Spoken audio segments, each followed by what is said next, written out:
I'm Chrissy. And this is Marriage Monday. So this week we are talking about having hard conversations, the things that you just keep inside, but you be like, babe, look, I gotta talk to you about something. I don't know how I'm gonna say it, but here we go.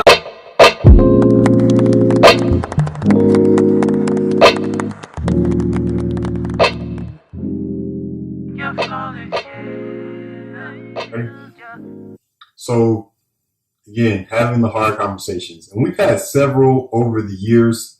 The most recent I can probably think of, or the one that sticks out of my mind, I guess, is when we had Bailey and Luke. Each time after having the kids, you know, it's important for her, and I know it's important for her, as well as for me, that she dropped that baby weight quickly.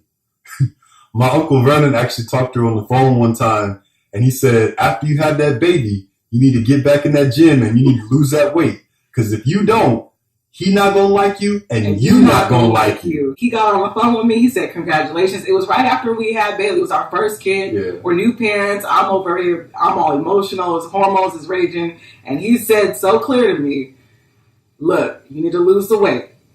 And no questions asked. Go ahead and do it. Thank me later. So, and that's my Uncle Vernon. He's able to tell it like it is because, hey, he's an old black man, and old black men can do that. They can.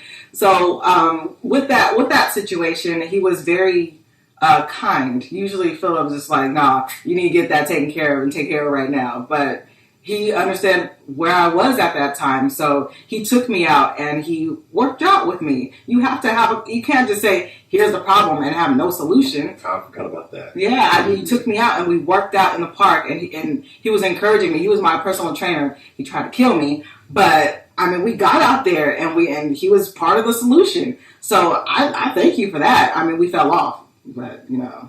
But the important thing to call out there, which you highlight, I completely forgot we did that. But if you have an issue or you think of a problem or something, a hard conversation, you also need to have a solution. Yes. And not just a solution that your partner has to do, but something that you can be a part of as well. Mm-hmm. So even though, you know, yes, she's the one that lose the weight, I still need to be out there exercising and working out with her because this is both of our mutual goal. Mm-hmm. It's important for her. It's important for me. Having these hard conversations with your spouse, you don't know how they're going to take what you have to say. You have a problem here and, you know, or something's bothering you or you're making a change in your career, something that you need to talk to your spouse about, but you don't know how to come to them. You don't know if it's going to hurt their feelings or they might leave you or, you know, something drastic might happen. And it's not what you say, but how you say it. So when it comes to having that hard conversation, it's important to be mindful and sensitive to your spouse. There's many different approaches. You can be blunt with your information, or you can kind of ease into it. Whichever method you go, you need to make sure you're considering your audience and who you're going to be delivering that message to. Mm-hmm. So it's important to consider the other person when you're going to deliver that difficult message, not just yourself and how you feel and how it might be difficult for you to share. It's probably going to be difficult for them to hear as well. And on the other hand, it might not be as bad as it seems. So Philip comes to me and says, hey, time for you to get back in the gym. I'm like, yeah, you know what? It is time for me to get back in the gym. I keep been eating all this pizza and cake. I need to change. So, I mean, as bad as you think it's going to be, it's like, oh my gosh, I'm dreading having this conversation. And you go and you have the conversation with your spouse and they're like, yeah, I'm with it. It could turn out that way. I mean, on the other hand, it could go wrong, but you want to make sure that you are saying it in the right way. Your inflection and your words matter. They say sticks and stones may break my bones, but words can never hurt me. That's a lie. It's a lie. It's a lie. Words hurt. You could take a word like on that cartoon Word World and you throw it, it hurts. Word World. Oh, Word World. Yeah. Word World. Okay, yeah. Word World. She said something. Okay, all right. So when having these difficult conversations, it could go bad. The message could not be well received. But it's important to be open and honest with your spouse. Because you don't want to go through your whole relationship and I would feel like I'm keeping something from you. I'm lying to you every single day. It's not honest and it's not conducive to a healthy marriage. It's just not. Yeah. I mean, it's important to have those conversations, even though they could be uncomfortable or awkward. Because when you hold it in, what you're really saying essentially with your actions is that I don't trust that you're able to hear what I have to say and still love me.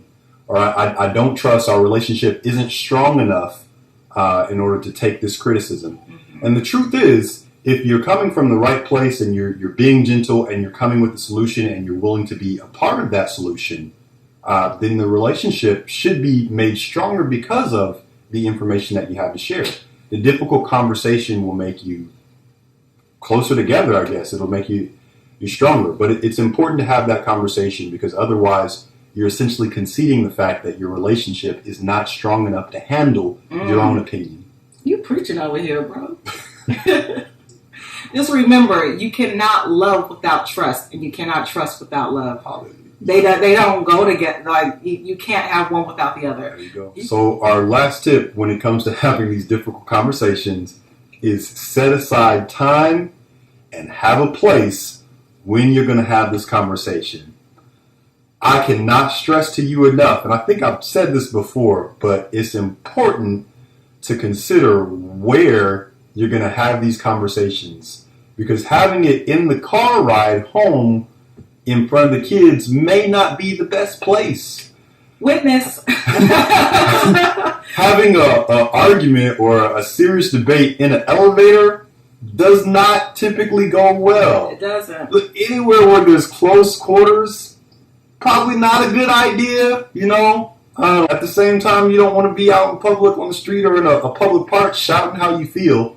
That neither. So set aside time and a place when you're going to have this conversation. So again, this suggestion seems obvious, but in practice, it's not always performed. So be mindful and cognizant of that. Set aside a time and a place when you're going to have those difficult conversations. Yes. Don't do it at the grocery store. I don't need to be in your business. I don't want to be in your relationship. And it's so awkward when you see those people. It's awkward. And you're just like, I need to get some milk. Yeah. And I should pull out my phone. I just won't get bread this week because there's a couple arguing on aisle 5. Like, just. So that's it for us, guys. Remember, have the conversation. Be honest. Be sincere. And have a solution. And for God's sakes, do not have your conversation in a public place. Don't do it. I don't want to see you at Starbucks. Don't let me catch you at Starbucks trying to be like, baby, listen.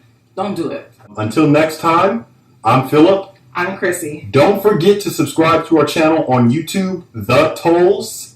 And until next week, love each other.